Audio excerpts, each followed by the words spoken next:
Hi everyone. Code മന്ത്രയുടെ programming languages basic സീരീസിലേക്ക് എല്ലാവർക്കും സ്വാഗതം. ഈ സീരീസിൽ കോഡിങ്ങിൻ്റെ ബേസിക് കോൺസെപ്റ്റ്സ് മനസ്സിലാക്കിയെടുക്കാൻ ഞാൻ നിങ്ങളെ സഹായിക്കാം. പ്രോഗ്രാമിംഗ് ലാംഗ്വേജസ് എന്താണ്, അവയുടെ ടൈപ്സ്, അവയുടെ റിയൽ വേൾഡ് ആപ്ലിക്കേഷൻസ് എന്താണ് എന്ന് നമ്മൾ ഡീറ്റെയിൽ ആയിട്ട് ഡിസ്കസ് ചെയ്യും. സോ വിതൗട്ട് ഫർദർ ഡിലേ നമുക്ക് കണ്ടന്റിലേക്ക് പോകാം. What is a programming language? Programming language എന്നതൊരു സെറ്റ് ഓഫ് ഇൻസ്ട്രക്ഷൻസ് ആണ്.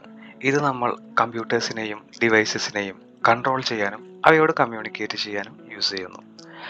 ഓരോ പ്രോഗ്രാമിംഗ് ലാംഗ്വേജസിനും സ്പെസിഫിക് ആയിട്ടുള്ള സിൻടാക്സ് ഉണ്ട്.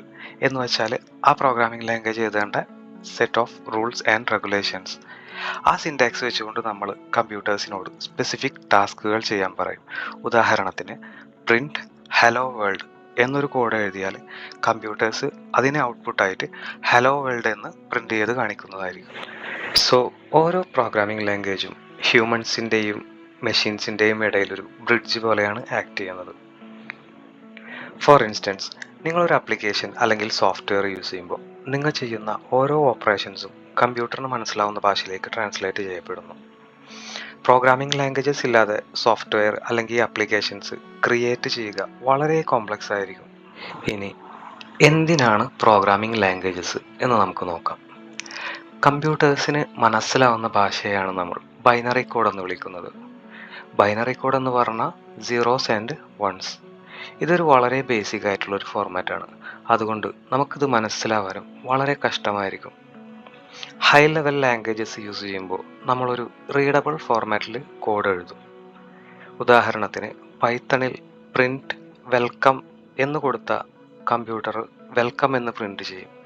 ഇത് നമുക്ക് സ്ട്രെയിറ്റ് ഫോർവേഡ് മനസ്സിലാകും. പക്ഷേ കമ്പ്യൂട്ടറിന് മനസ്സിലാവുന്ന സീറോസ് ആൻഡ് വൺസ് ആണെങ്കിലോ അത് നമുക്ക് വളരെ കോംപ്ലക്സ് ആയിരിക്കും. ഈ ഒരു വീഡിയോയിൽ എന്താണ് പ്രോഗ്രാമിംഗ് ലാംഗ്വേജ് എന്ന് നമ്മൾ മനസ്സിലാക്കി. അടുത്തൊരു വീഡിയോയിൽ ഡിഫറെൻറ്റ് ടൈപ്സ് ഓഫ് പ്രോഗ്രാമിംഗ് ലാംഗ്വേജസിനെ കുറിച്ച് ഡീറ്റെയിൽ ആയിട്ട് ഞാൻ പറയുന്നതായിരിക്കും. എന്താണ് high level language, low level language, അതുപോലെ കമ്പൈൽഡ് ആൻഡ് ഇൻ്റർപ്രറ്റഡ് ലാംഗ്വേജസ് എന്ന് നമ്മൾ ഡീറ്റെയിൽ ആയിട്ട് ഡിസ്കസ് ചെയ്യുന്നതായിരിക്കും. അപ്പോൾ ഈ ഒരു വീഡിയോ നിങ്ങൾക്ക് എല്ലാവർക്കും ഹെൽപ്ഫുള്ളായി എന്ന് ഞാൻ വിശ്വസിക്കുന്നു. വീഡിയോ ഇഷ്ടമായെങ്കിൽ എല്ലാവരും ലൈക്ക് ചെയ്യുക. അതുപോലെ നിങ്ങളുടെ അഭിപ്രായങ്ങളും മറ്റു സജഷൻസും പിന്നെ എന്തെങ്കിലും സംശയങ്ങൾക്കും കമൻസ് വഴി എന്നെ എഴുതി അറിയിക്കുക. അതുപോലെ പ്രോഗ്രാമിംഗ് ലാംഗ്വേജസ് പഠിക്കാൻ ആഗ്രഹമുള്ള നിങ്ങളെ ഫ്രണ്ട്സിന് ഈ സീരീസ് സജസ്റ്റ് ചെയ്ത് കൊടുക്കുക. അപ്പോൾ അടുത്തൊരു വീഡിയോയുമായി ഇനിയും കാണുന്നത് വരെ ടേക്ക് കെയർ.